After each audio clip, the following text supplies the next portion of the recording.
Alright everybody, welcome to another Ink and Paint Club movie review. Thanks for joining us once again. This week, actually I don't know when the last time we did a review. This time, we'll be reviewing DreamWorks' new movie, Kung Fu Panda 3. Andy's a little out today, so I'm JD. I'm Kyle. And I'm Bonnie Stewart. Alright, yes, we've got a special guest on here, Bonnie. Thank you again for joining us on this. I guess a little thing. Bonnie, you actually worked on this movie. Yes, I was the surfacing coordinator. I also helped out with the modeling department as it was wrapping up and acted as kind of the main, in-between contact person between our U.S.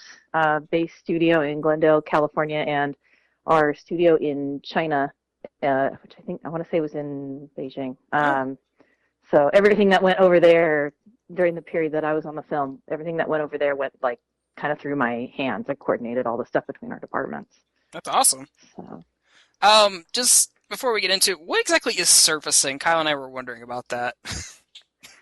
So when they're creating anything for the film, whether it's the set or a prop or a character, they go, art designs it, and then it goes into modeling, and modeling, it's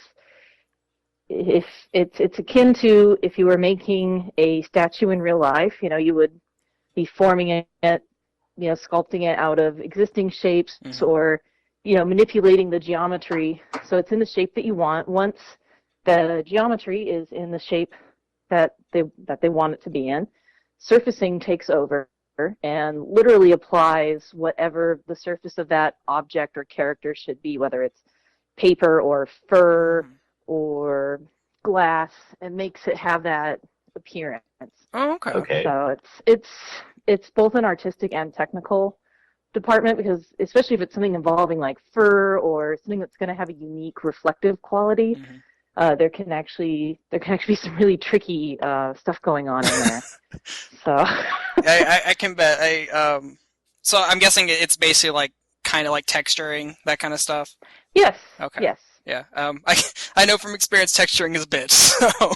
Yes. Yeah. No, I really admired our artists that were doing it, because they would have to do some really creative things to make stuff work, especially anything that's going to have moving parts. There can be real difficulty when it comes to things like fur and fabric and how fabric's going to move as the character moves, and I mean that starts involving other departments down the line as well. But it's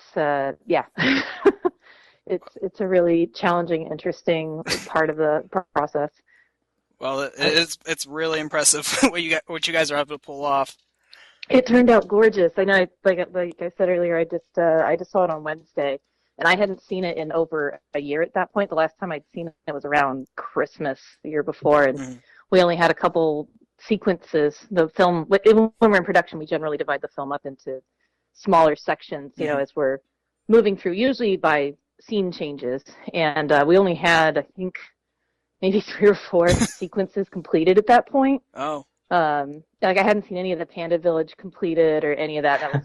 It was so great to see, in the Spirit Realm as well. That's a lot of the stuff that I was working on while I was there, Spirit Realm and Panda Village, and seeing that completed and put together, and yeah. That would be a good feeling. Yeah. Yeah, no, it is. It's great seeing it all come together and be finished and gorgeous and in lighting, and the lighting makes a really huge difference as well. So I thought it was cool because you look at Poe and you see his fur has a certain texture. It looks very coarse and stuff. And when they were doing close-up shots of Tigress, you can see she almost has a woolly fur texture, almost like it's kind of like a plush toy in a sense. It's very sleek.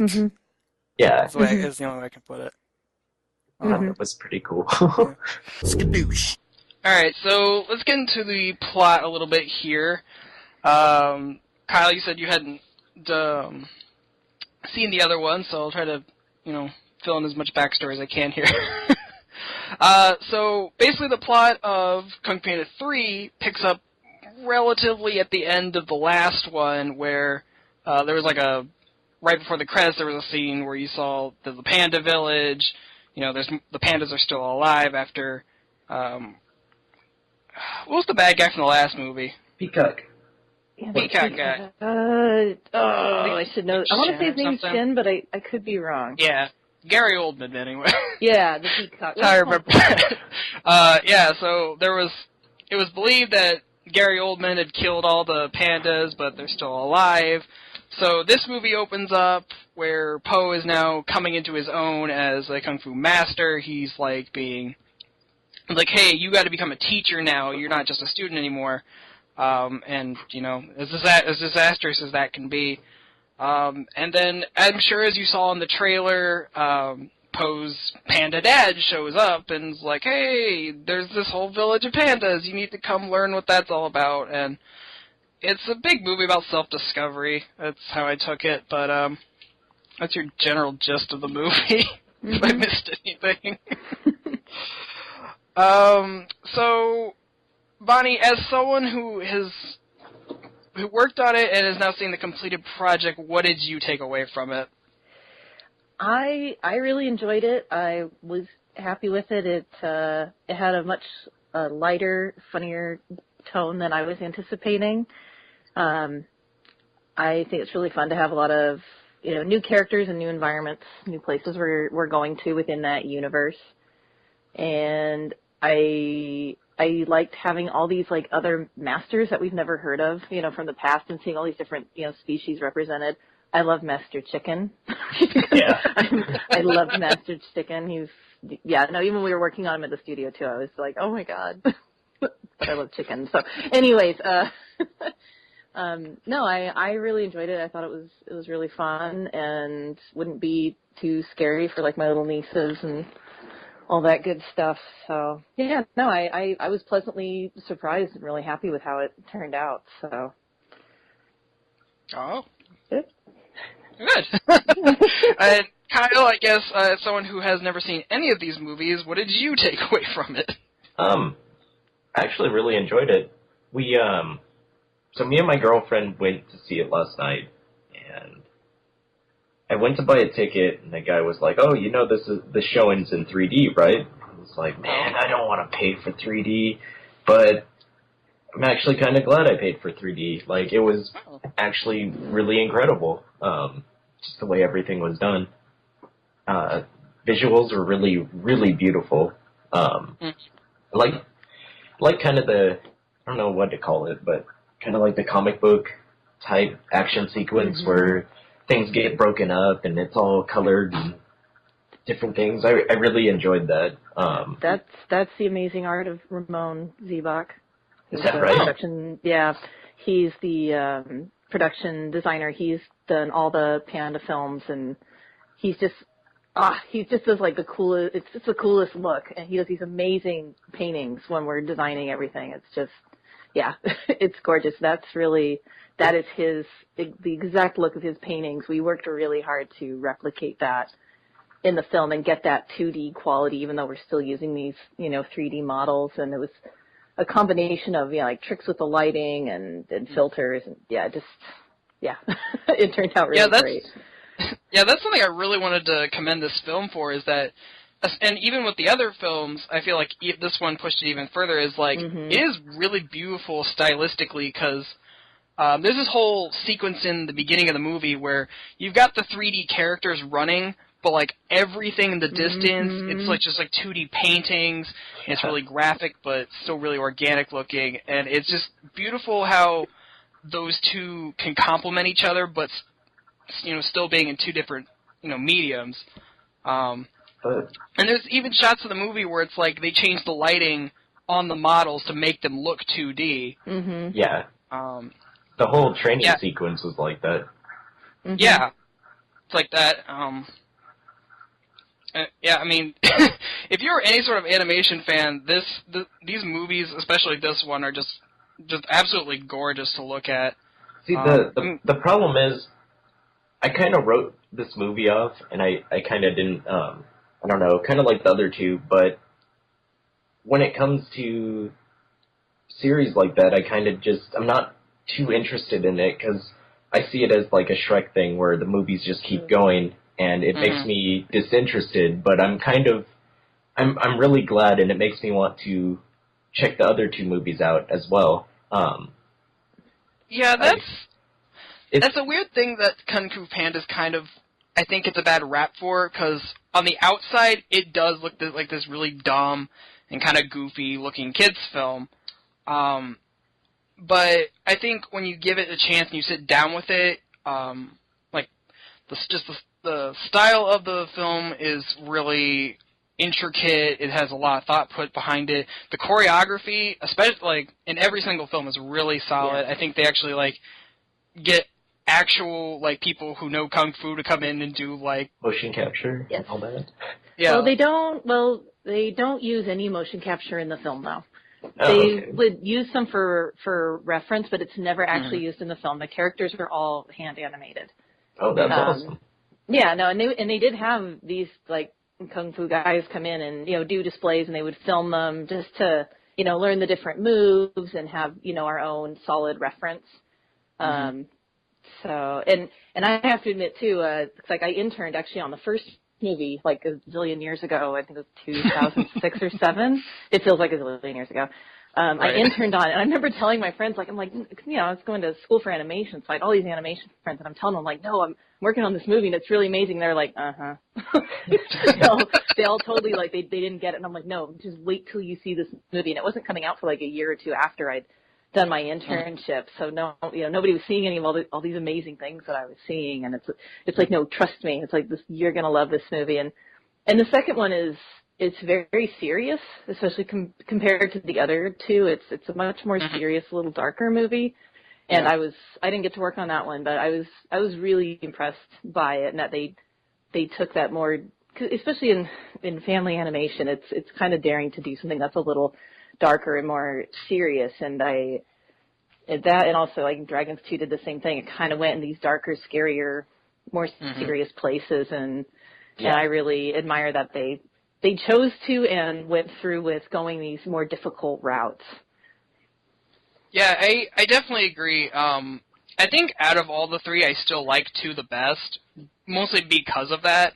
I think it took the story a little more seriously. That's not to say that, you know, the story and the characters in this aren't, you know, great. I think the story and the villain and everything was a little more solid in the last one, but... I personal preference. I really like the villain in this one. I was kind of reading what they were saying on 4chan about it, and I kind of agreed. They said that his backstory wasn't really too fleshed out. Oh, okay, yeah. So that is something I wanted to tap on. I do like Kai as a villain and, like, what he's about, but... so in somewhere towards the middle of the movie, they kind of, or I don't know when, I forget when it was, but anyway, they kind of get into, like, why Kai's doing what he's doing. They find a scroll that Oogway left behind, saying, like, Oogway and Kai were, you know, basically brothers. Yeah, they're, you know, best friends and did everything together, kind of a thing. Skadoosh. So where were we before we had the break? What were we talking about? I believe we were talking about... Oh, we were talking about the bad guy, weren't we? Yeah, yes. yeah. Okay. So, yeah, that was the one thing I kind of... I'm not saying I don't like the bad, or the villain Kai in this movie. I'm just... Compared to the last movie, I don't think he was nearly as strong. Because, like you were saying, Kyle, I do agree that his backstory was kind of glossed over. Yeah. Like, they pretty much get his entire backstory out in, like, a minute and a half. It's like, this is why he's doing bad things. Well, they were kind of just like, and then he saw this, and then he was bad. Like yeah, okay, yeah, because it's like Oogway and he go to the Panda Valley, and they're like, oh, they taught them chi, and then for some reason he's like, I want this power. I want to be greedy. Like, that's basically what happened. Yeah. Yeah, I know the idea was that he wanted to not only use his own power, he wanted to take their power and kind of run with it and be like, hey, to Oogway, he's like, hey, together we could use this power to control like everything. Like we could rule the world if we wanted to. And Oogway was kind of like, A, this isn't meant to be used to control people. This is supposed to be a positive healing power. And B, no, I'm not an I'm not an asshole. No, but so that was kind of the idea behind it. I could be wrong. I want to say we had a longer version of that before, and it probably got cut down for time. I feel like often happens. But yeah, I want to say we originally had actually a longer version of that sequence before. So I was kind of disappointed that he died in a sense at the end of the movie. He just kind of like poofed away. Well, spirit realm. Yeah, I kind of just wanted him to be like, okay, I'm good now. Let's hang out again. Like, I kind of wanted that to happen. Maybe you'll get like an alternate ending or something there. Maybe. But I did like J.K. Simmons as him. I didn't even catch it as him. I only knew it was him because I had seen the voice cast beforehand. Like Melanie had to ask halfway through the movie because she's like, he sounds really familiar. He's like, he's Tenzin. he's J. Jonah Jameson. He wants photos of Spider-Man. He wants it now. That's all I know him as. Perfectly cast in that movie. Right. No, J.K. Simmons did a really good job as Kai. I think he's not like sinister evil, like serious evil. He's got that kind of kind of casual jokiness about it. I do love the whole thing where, like, no one knows. He was intimidating and he was silly at the same time. Like I did like that a lot. Yeah, go ahead. Oh, in earlier versions, he was a very serious character, like totally, completely serious. And yeah, I really like how they changed his character. I think he was like when he was just serious, he was actually a little harder to take seriously. But when they especially where the tone of these movies, there always is kind of a little tone of humor, like giving him that humor made him a more believable character for that universe than when he was just he was a super, like straight serious character. And then when they loosened it up, I think that it actually helped a lot. I definitely agree there. And the other main character, the new main character we got here was Poe's dad, who was voiced by Bryan Cranston, from Breaking Bad, Malcolm in the Middle, all that kind of good stuff. I'm actually kind of happy that Bryan Cranston has a second wind in his career now. Mm-hmm. No, and they had signed him on before he got like he got like an Oscar nomination and stuff, and we signed him on for the movie before all that, and he just kept getting bigger and bigger, and it's like, this is great. This is great. Yeah, you got J.K. Simmons who actually has an Oscar, so you got a lot of pull for this one. Mm-hmm. So it was kind of interesting for me to see this whole Panda Village kind of environment that they built up, that they the whole trek to get there, and just it's interesting seeing Poe kind of like trying to integrate himself into a society he's never known. I don't know, it was interesting. I just liked where he's like, yeah, everybody's here is lazier than you, and it's awesome. Like and might I say, it's a shame that we never got to see the inside of Mei Mei. Mei Mei's the female panda in the red dress.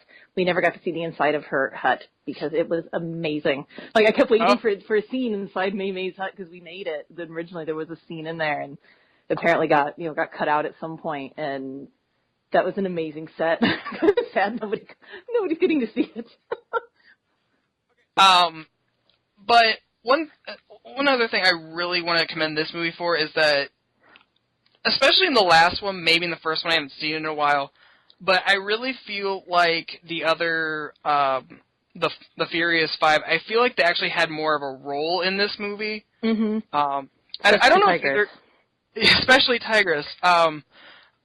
I don't know if either of you guys watch CinemaSins or whatever, but they did reviewed the first two this last week, and there was an ongoing joke about like how little Jackie Chan actually got to talk in both the movies, and I feel like this movie just overcompensated it with just throwing lines to him the entire movie. It's like here's a whole minute and a half where he just gets lines all to himself, but. A lot of people online feel like they don't have that big of a part in the movies. They want kind of more. They really, I agree, and like in the last movie, I feel like they're there, but they're not. They don't do much. The original film was more about them than about Poe. Like back when it was originally pitched to the studio a zillion years ago. And just through the story process and working it out, which things change hugely in a short amount of time in story there. It ended up being Poe's story rather than the story about the Five, which a lot of people have said that too, that they're like, it's the Five, it's these big names, and then they're barely in the movie, and it's like, well, originally they were the big story, and it ended up being more about Poe. Once they started working it out, they realized that was the more interesting and sympathetic character, and so that's who they ended up, focusing on more. Yeah, I could see where that is. But it was nice in this film where they kind of gave them more to do. Like I really enjoyed that whole little excursion where they're like, all right, Crane and Mantis are just going to go off and we're going to spend like 5 minutes with them. Like that's really nice. I liked seeing that, Seth Rogen and David Cross actually, got some more lines in this film. Yes. I still feel bad for Lucy Liu, where she had like 2 lines in this whole movie. Yeah. Her entire character's been pretty ineffectual so far, but Angelina Jolie's Tigress got a little more to do in this. I'm still not sold on them just being able to find the Panda Village so easily. Well, that was one of my things, was Tigress instantly found it. Took her like a minute, and then it took like don't think about it too hard. Don't think about it. Don't think about it. It's like they kind of explain how Kai found it. He was following like footsteps or whatever. She got there so quick though, and then he took so long. It's like, I thought this was supposed to be secret, and only, like, the select few know where it is. She was using her Kung Fu Tiger sense to find them. That's my story, and I'm sticking with it. So, my girlfriend was like, oh, did you notice that Kai kind of has, like, a theme song? And I'm like, no, I didn't notice that. I do want it, because Melon and I definitely picked up. I love the little theme song that happens anytime Kai's on screen. I didn't notice that, because I'm like, so it's like Cats from Courage? Like, he's got his own little theme music? And she's like, yeah. So I looked it up on 4chan. It's actually an Imagine Dragons song. Oh. Called I'm So Sorry. Or at least it's, like, modeled after it or something, but she said it's definitely, that's what it is. And that's what people on 4chan had picked up on it. Huh. What is... It's definitely a catchy little theme. Like, I can't think of any other song in the series that, like, kind of stands out, but I definitely think, like, Kai's short little guitar riff theme song kind of sticks in your head whenever he pops up. I never got onto it. I didn't either. That's the first time I heard about it. Yeah, I'll actually probably use that as the intro song for this review. I'm trying to think of what else. Let's see. Well, listen to it after the review. I don't know if it's playing or not. My browser will really screw up. Anyway. Let's see. Yeah, I'm trying to think of what else to say about this movie. I think it was a solid ending to the series, which I'm hoping is I'm hoping they don't go the Shrek route and go and like keep making sequels. I think they kind of make a good cap at the end of this movie. Poe's become a good teacher. He's basically mastered Chi. It seems like a good ending to the story, and I'm hoping that DreamWorks are like, all right, just leave it alone. We'll move on to other things now. So. Yeah, I actually don't know. I know when the story was pitched to the studio, it was I don't know if I'm allowed to say how many, but it was a long arc, longer than 3 films. But honestly, at the end of the day, it's often box office that decides whether there's going to be another one. I haven't heard any rumblings of there being a 4th, but I wouldn't say it's out of the question. So My only thing is that my only hope is that they release this in January, which typically, from what I've heard, is kind of like the box office dumping ground. Aww. So, well, okay, but to be fair, our original date that we picked before Star Wars was the same day that Star Wars came out. We picked that date, and it was like, yeah, we got a really good date, and everyone felt really good about it. And then Star Wars announced they were coming out that day, and it's like, we have to move. But like we were already really well into production. There was kind of no changing when the movie was going to be completed, and you can't. I mean, okay, I know we could have made it and stuck it in some Tupperware and shown it later, but you need to start recouping those costs. You can't just sit there because I mean, people have already been paid. The money's already been put out, and you need to get that money back. So, honestly, we were put in a really awkward position of having to change that date. Sure. And honestly, it's probably not such a bad thing because now that it's coming out like the end of January, there's not a whole lot of animated films out right now. Like Peanuts has kind of gone its way, Good Dinosaur has kind of gone its way, Star Wars is starting to cool down. It kind of fills the void of like the family film to go see. So I'm really hoping that that does well for it. I feel like it's kind of the perfect date because it's really close to like Lunar New Year and all that kind of stuff. That was part of the plan, was to have it come out. Like the release date in China was always Chinese New Year. Oh, nice. So yeah, it was for China. That was always the release date. The U.S. release date was originally December, whatever that was. I don't remember. Yeah, Star Wars Day. Whatever Star Wars Day was, that was the original release date. So for someone who hasn't seen the other two, was the rhino ever in it? Rhino? Not flying rhino, a different rhino, though. Yeah. Right. Okay.